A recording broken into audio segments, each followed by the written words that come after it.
NaNoWriMo is fast approaching, so what I wanted to do was sort of sit down and take a moment to talk about the most important thing that a writer needs to remember: self-care.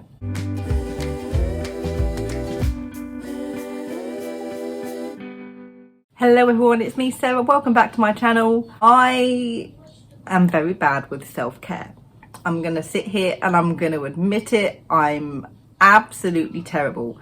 I used to burn myself out a lot, very quickly, because I was always so very focused on the pressure that I would put myself under to get my writing done.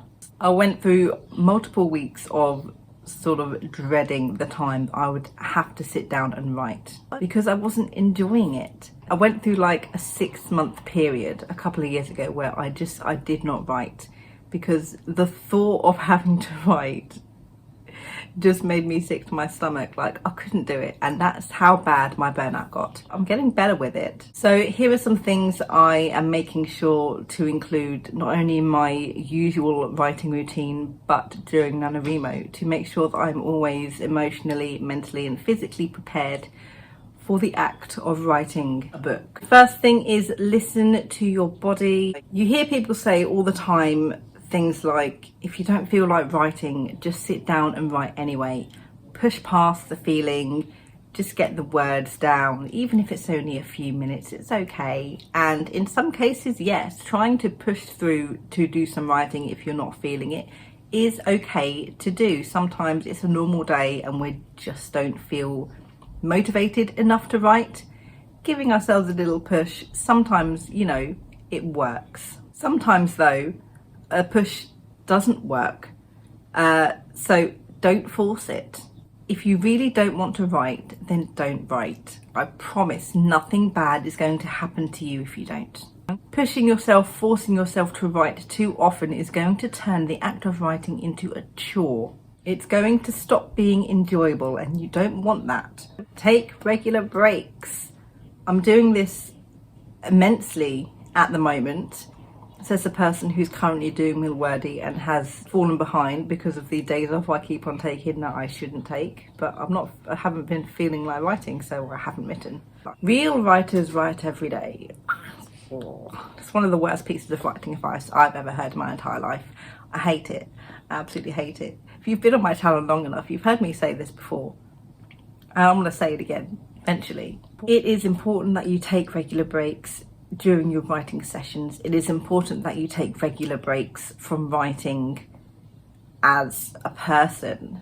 No one works 24/7 with no breaks at any job, and you should treat writing the exact same way. So you need to make sure that you do things like schedule breaks into your writing sessions, especially if you're going to be having a long one, like a 10k day maybe.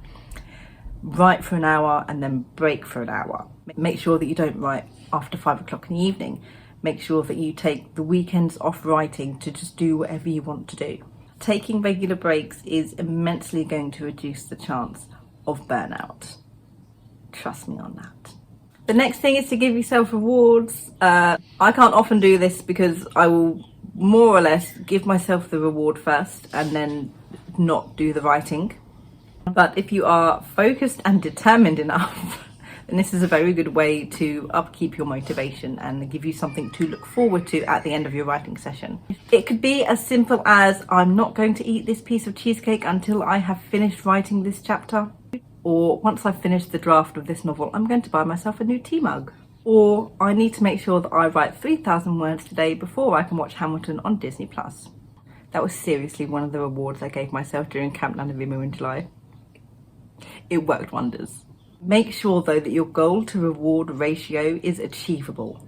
Giving yourself high hopes of editing 4 chapters and then not being able to do something enjoyable because you failed to do so, not so good.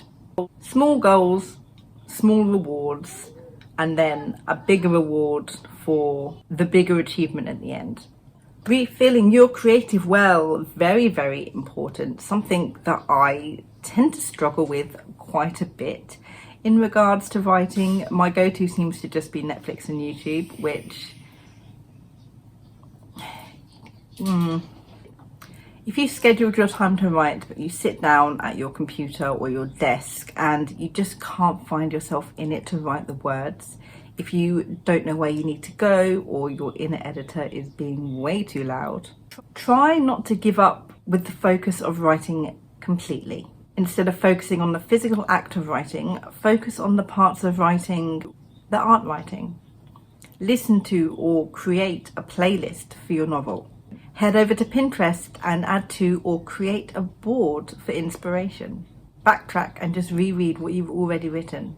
Knock on the writer community door and ask for some help or someone to talk to.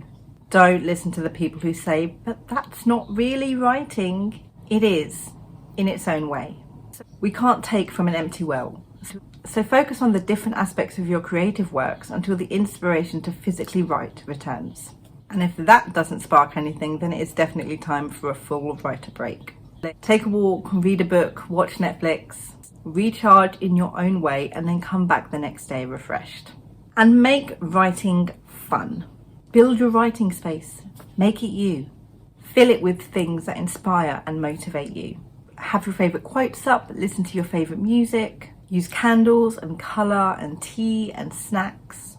Make where you write fun to inspire the fun in your writing.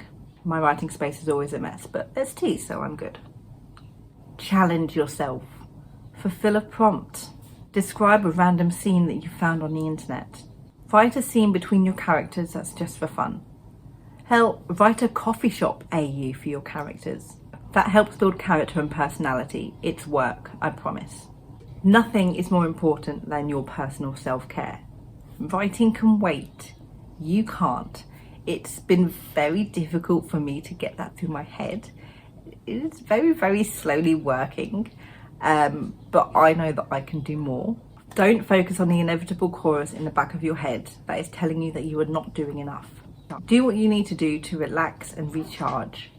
Do what you need to do to keep writing a fun experience rather than a painful chore. Do what you need to do mentally, physically, and emotionally to keep you in the right headspace to achieve your level of motivation. That's it for this video. Let me know down in the comments below what are some of the things that you do in regards to your self-care. Is there anything new or specific that you're going to try to do during NaNoWriMo this year? Thank you so much for watching, and I'll see you on my next video. Good thoughts and happy writing.